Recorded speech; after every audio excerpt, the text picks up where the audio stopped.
All right, so Ukraine's President Zelensky is set to address a gathering of European Union leaders via video link in Brussels today. NATO chief Jens Stoltenberg is expected to be in attendance as discussions ramp up over further commitments to bolster Ukraine's security and the fallout after the Wagner mercenary group rebellion in Russia over the weekend.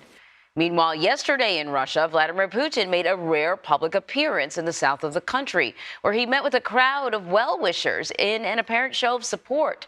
The mercenary group's mutiny is one of the most serious challenges to Putin's grip on power. Putin's public appearance comes amid reports that a senior Russian general who may have had prior knowledge about the revolt has been arrested. And according to U.S. intelligence, Kremlin officials are trying to determine if he helped plan the mutiny with the Wagner Group. CBS News foreign correspondent Ian Lee is joining us now with the very latest. It's good to see you, Ian. We've obviously been spending a lot of time talking about this attempted mutiny, I guess. But I'm very curious, Ian. You recently spoke to Ukraine's Secretary of National Security. How are officials in Kyiv viewing the mutiny? Well, hi there, Anne-Marie. Yeah, the officials here are kind of painting a picture of ongoing chaos in the Kremlin.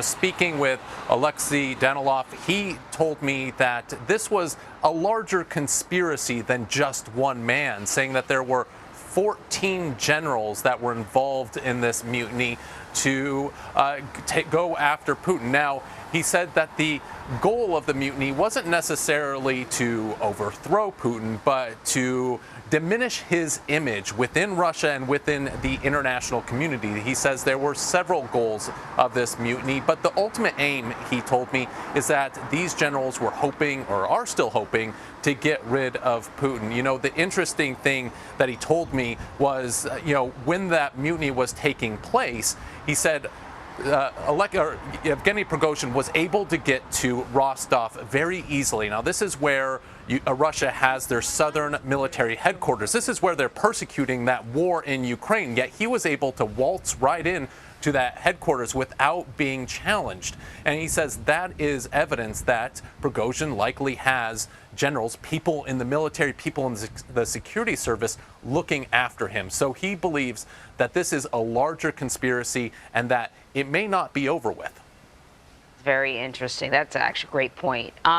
So I'm wondering if Kyiv if Kyiv believes there will be a ripple effect in their favor on the battlefield. That's the one thing everyone was wondering, especially on the day of the mutiny. Was this going to lower morale of the Russian troops on the front lines? And Danilov does believe that this will have an impact. The one thing that Wagner soldiers are really known for is their fighting prowess. When I interviewed soldiers, Ukrainian soldiers on the front line, they said the Wagner troops were the toughest opponents that they have faced. And with many of them off the front lines, they believe that it could be easier, but also it's just breaks down the command and the control of the Russian soldiers. There's this chaos in the ranks, and so there's a lot of uncertainty, and they believe that the Ukrainians will be able to exploit it, but it isn't going to be an easy fight. He says the Russians have been able to put up stiff resistance. He says there are a lot of minefields that have proven difficult, but really talking to troops on the front line, they're still optimistic that they can succeed in this offensive.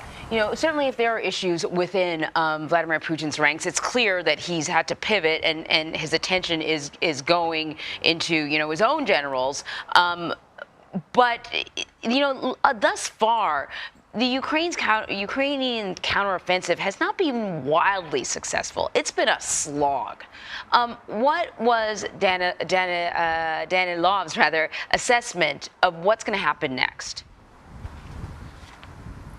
There's a lot that he says is going to happen next. And, I asked him, is this analysis or is this intelligence? And he says, I'm not in the game of making guesses. He says everything comes from intelligence, although he wouldn't give me too many details, even though I tried to ask.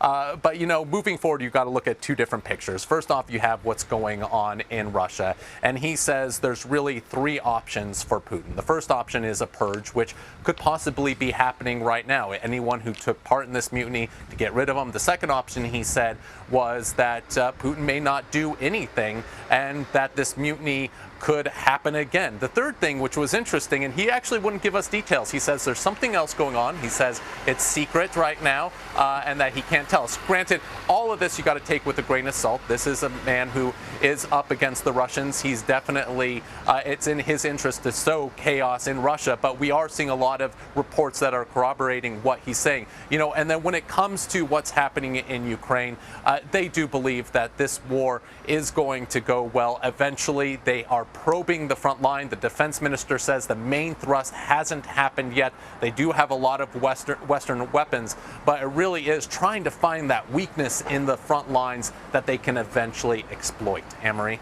All right, Ian, thank you.